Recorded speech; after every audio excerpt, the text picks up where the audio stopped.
नमस्कार, स्वागत आहे माझ्या चॅनलवर. आणि हे बघा, सकाळी सकाळी एवढे नारळ पडले बरं. म्हणजे हा जो घसा आहे ना, तोच खाली पडून गेला.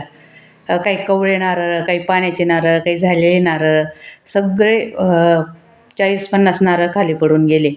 काय झालं, ते आम्ही ते फंटा काढला ना त्याच्या खालचा, तर ते फंटा तुटलाच होता. तो काढून घ्यायला गेलो तर अख्खा घसच खाली पडून गेला. काही नारळातलं पाणी सांडून गेलं, काही नारळ फुटले, काही आहेत. तर म्हटलं आता हे जे चांगले चांगले राहिलेत ना, हे गोणीत भरून घेऊन टाकावं एखाद्या नाही का दुकानदाराला विकायला. पाणी काय करणार एवढं घरी ठेवून, आणि त्यालाही तकलीफ असते आपल्याला. मला नाही सोलता येत ते. म्हणजे असं हे करता येते बघा. फंटा मोडला आणि त्याच्यापासला घसच खाली पडून गेला. अख्खाच्या अख्खा पूर्ण पाणी पाणी होऊन गेलं खाली.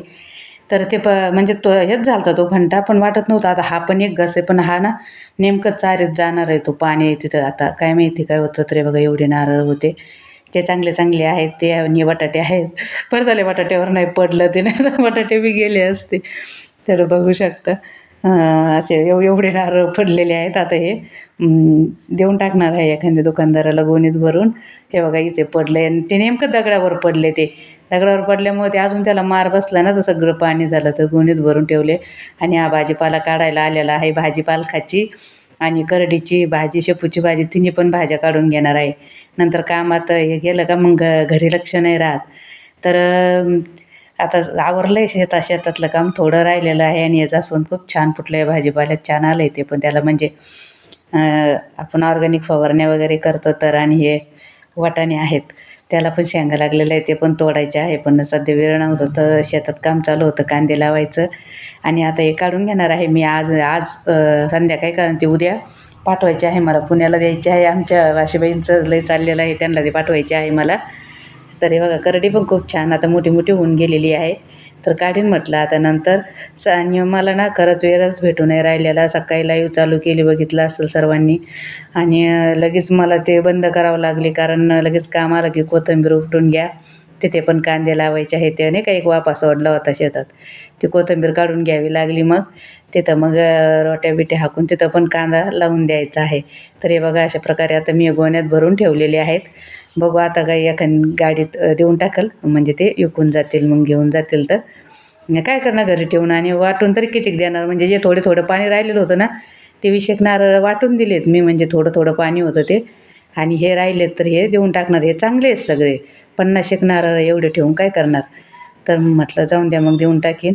आणि खरं तर मला ना वेळच भेटेना चॅनलकडे. 2-3 चांगले 8 दिवस झाले. व्हिडिओ पण खूप असे डाऊन डाऊन चालले, आणि वांगे पण खूप मोठं लिहून चालले. पण हे पुण्याला पाठवायचे म्हणून ठेवलेत मी. तर ते पण इतके मोठे मोठे होऊन गेलेले आहे ना, आता ते पण तोडून घ्यावे लागतील. आज आज किंवा आता उद्या तोडील संध्याकाळी. खूप असे मोठे मोठे होऊन गेले, आणि ते आता भरीत करून खाऊ, नाही तर भाजी करून खाऊ, काही करून खाऊ. आता काय करणार ना. हे तर बघू शकता छान असे. आणि ते वांगे पण असे खूप खूप वाढत गेलेले बघा, किती मोठे मोठे झाले वांगे. मी लवकर तोडत असते, पण आता तिकडे पाठवायचे म्हणून बघा. आता एवढले वांगे झालेले आहेत, त्यांना जसे खातील तसे खातील ते. आणि हे जांभळ्या कलरचे वांगे, ते पण खूप मोठे मोठे झालेले आहेत. तर बघू आता. तर नक्की आपले व्हिडिओ पूर्ण बघा आणि सपोर्ट करा. अजून 4-5 दिवस मला थोडं काम आहे, तरी पण मी बऱ्याच जणांचे व्हिडिओ बघते, कमेंट करते. तर प्लीज सपोर्ट करा. आणि एकदा काम थोडं निवांत झालं की मी सगळ्यांची व्हिडिओ बघते. सगळ्यांना माहिती आहे बघा, असे 4-4, 5-5 वांगे लागलेले आहेत एका एका जागी. तर ते मी आता तोडून घेणार आहे. तर सपोर्ट करा सर्वांनी.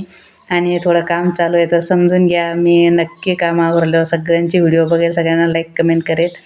तर तुम्ही पण व्हिडिओ बघा पूर्ण, आणि व्हिडिओला लाईक करा, कमेंट करा, आणि चॅनलला सबस्क्राईब करा. कोणी नवीन असेल तर त्यांनी एक कमेंट खरंच टाकून देत जा. ती कमेंट बघून मग आम्हाला तुमच्या चॅनलवर येता येतं. तर चला भेटू आपण परत.